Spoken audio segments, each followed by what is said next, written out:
If you're a football fan, you've got to stop by Long Neck Sports Grill. There's no better place to watch all the games with your buddies, whether it's college or pro. There are 4K TVs all over the place, and the sound is always on for the big games. Long Neck's menu is awesome, and you've got to try the wings, and you're not going to find a better beer selection than what they've got at Long Neck's. Plus, don't forget, Long Neck's is also home of the Round Table Show. There are 3 locations in Northern Kentucky, Wilder, Hebron, and Richwood. This football season, Long Neck Sports Grill, stay late, come often.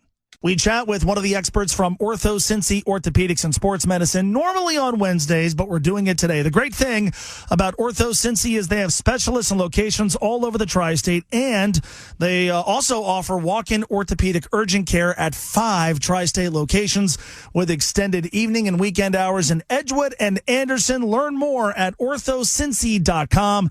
That's OrthoCincy.com. Joining us this week to talk about 3 Bengals injuries, Dr. Matthew Grunkemeyer from OrthoCincy. Let's start by talking about Jamar Chase, who is not going to play on Saturday. He suffered a shoulder injury in the fourth quarter of this past Saturday's game against Minnesota. The reports are a separated shoulder AC joint sprain. Let's start with that. What is an AC joint? Yeah, the AC joint is where the collarbone meets up against the shoulder blade. And, if it's a simple sprain, we call that, there's 3 basic types. That's a type 1. Sometimes you can bounce back, maybe get back within a week or 2. That's what we're hoping for Jamar. If it's a higher type sprain, it may take an extended period of time off for it to heal. And type 3, where there's an actually separation from the collarbone, from the shoulder blade, those sometimes require surgery. Is an AC joint injury the same as a shoulder separation?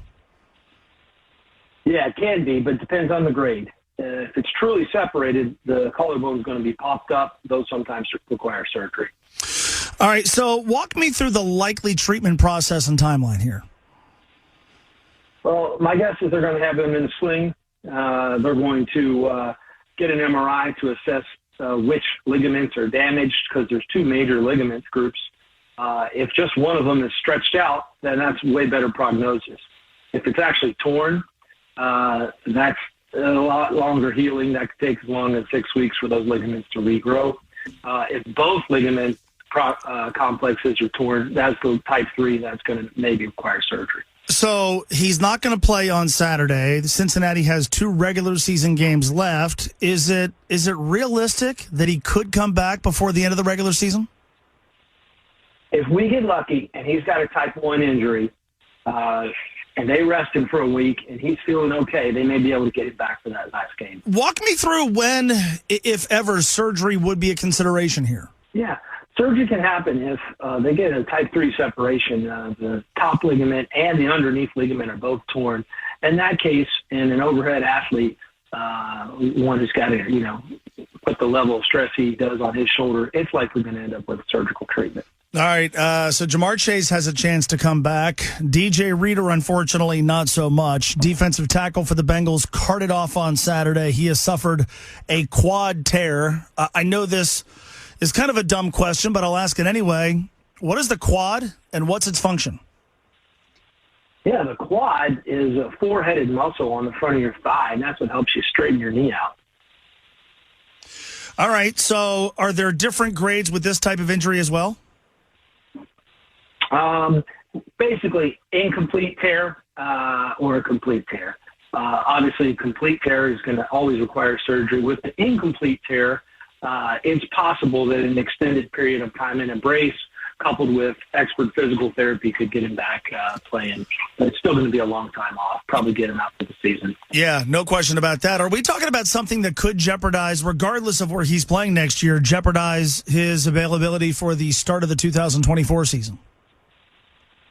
Yeah, potentially. You're usually looking at about 6 months of therapy after a successful surgery to get a guy up to NFL level caliber play. So just doing that in my head. He may at least miss some training camp, and then hopefully get back for the start of the season in August next year. All right, one more player to ask about. DJ Ivey, a DB for the Bengals. He got injured in the first half of Saturday's game, and it was revealed on Sunday that he's tore his ACL. And just watching his reaction in real time, you knew that this was serious. So is there a way to know immediately if an ACL is torn versus a more benign injury like a sprain?